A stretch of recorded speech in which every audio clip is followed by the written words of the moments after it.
What's going on, music producers? It's Curtis King of Airbit.com here today to answer a question specifically from a Cloud9 Music dealing with how do you balance a 9-to-5 and a music production career? Let's talk about it. Airbit.com. Music producers, it's a very tall task that you take on when you decide that you want to become a full-time music producer. Now, obviously, we all have to do that in steps. We can't all just take the leap of faith. We all don't have the blessing to do it, but if you do, make sure that you understand the blessing that it is that you have to do that and take a chance on it. Now, this venture is no different from any entrepreneurial venture that you see out there. The famous saying is that entrepreneurship is literally jumping out of a plane and trying to build a parachute on the way down. There's no promises how successful you will be within this leasing business, but the fact that you have the option to do it and take a chance, I think it's well worth you taking a chance on your dreams and something you're passionate about. Now, aside from that, Cloud9 Music on Facebook, and I'm looking at the name now, Cloud9 Music actually asked a really great question, specifically on how do you balance it if you still do have a 9-to-5? How do you balance that with a music production career? The best advice that I can give you, Cloud9 Music, is that when you are finished clocking out of your job, whatever hours that you do, hopefully you're not working a graveyard shift, but whatever hours that you do clock out with, you have got to become stingy with your time. Your time is very limited. The fact that you are going to work, the fact that you have to divide it between something that I'm assuming, if it's not part-time, takes a lot of your time. You have to be very selective about your time outside of work. When you decide that you want to take this on and hopefully make it a full-time gig, there is no more free time. And I'm not saying that to be obsessive or that you got to be a maniac when you're doing this, but you got to be a little bit unreasonable because you're living a lifestyle that is not a very common lifestyle amongst creatives. So when you decide that you want to do this full time, you got to understand that comes with the entire mindset shift that occurs when you make the decision that when I come home, if you work from 9 to 5, like most people doing around the world, when you get off of work and it's 5:30, 6 o'clock and you already ate something, the decision between whether or not you watch your favorite sports team, your favorite TV show, whether you sit on social media for the next few hours, that decision is yours. And that decision will ultimately determine how successful you will be away from your particular 9-to-5. Now, something that in hindsight, when I had a 9-to-5, because I don't ever want you to think of, and I think a lot of producers have that mindset, that a 9-to-5 is the enemy, and it's not the enemy. A lot of people kind of preach that sort of information. I don't believe in that. I believe that your 9-to-5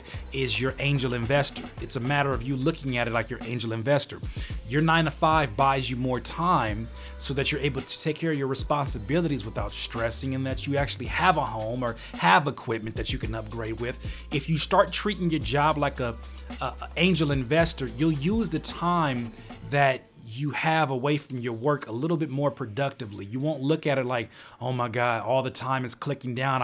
I got to work on as much as I can before I go back to work. You'll look at it as, I don't spend all of my hours at work just for the money.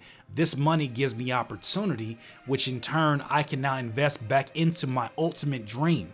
And that's something else too, is that take money that you get from your job, at least 10%. Get used to living off of 90% of your income. Take 10% of it and put it into an account that could be your dream account.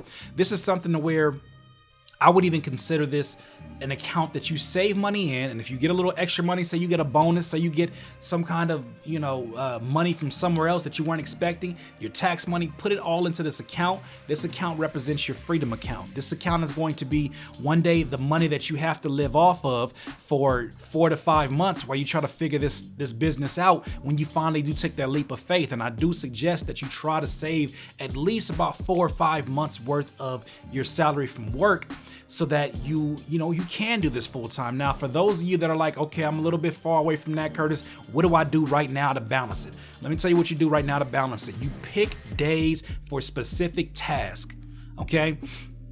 Something that's very important is that instead of just making a bunch of to-do lists when you're at work, you need to have sort of a system when you're identifying what you need to get done.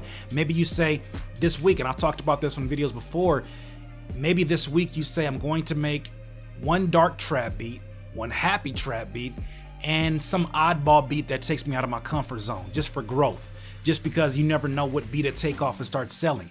When you designate a day for those beats, you feel like you're going in with a very specific plan and you're not wasting your time. And I think that's what most of us worry about. That's why we use words like balance, because we're so worried about giving our energy to the appropriate places so that we can take care of our responsibilities, but at the same time not neglect our dreams. So the balance really is a psychological thing that has to do with you feeling like you're not giving your energy to the proper place, or that one place is taking your energy. Here's the thing about it. You got an abundance of energy.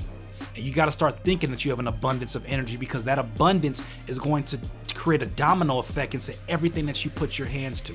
When you're sitting down there making beats, you don't say, I don't have enough sounds. You say, I got more sounds that I don't even know what to do with. And I'm grateful for what I do have, because I can literally make any style within hip hop or whatever you work on. I can make that because I have more than enough sounds to do that with. But it's really a mindset shift. And I'm gonna tell you, you're gonna forever be balancing a 9 to 5 in your dreams until you have this mindset shift that says, you know, this job is a means so that I can even try or attempt to have a career in this. And maybe that's not what you want to do. Maybe you love the security of a job. Nobody should make you feel guilty about that. What you got to do is you got to designate that free time. That free time is no longer free time. You might as well just strike that from your vocabulary. It's no longer free time.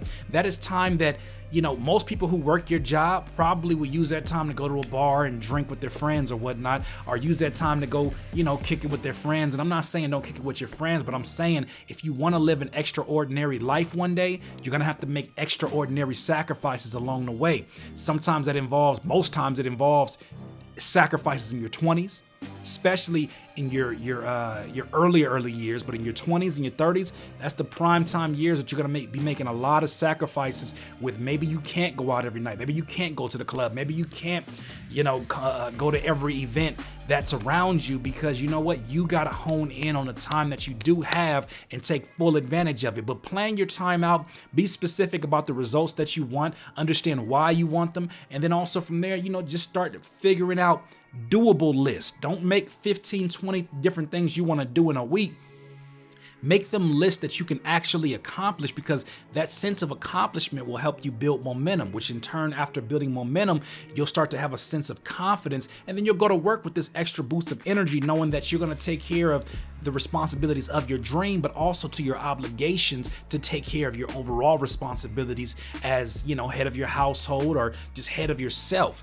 So, you know, it's very important that instead of just trying to look for balance, understanding what the need for balance comes from, and the root of balance, it is literally, you know, some of it is actually fear. Most of it is actually a concern that you're giving your energy to the right locations.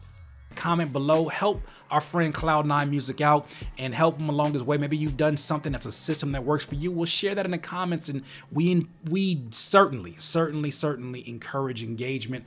Jump in the comments, let's talk about it. Once again, this is Curtis King from Airbit.com. Have a good one. Airbit.com. Music producers, don't forget to subscribe to the Airbit channel right now.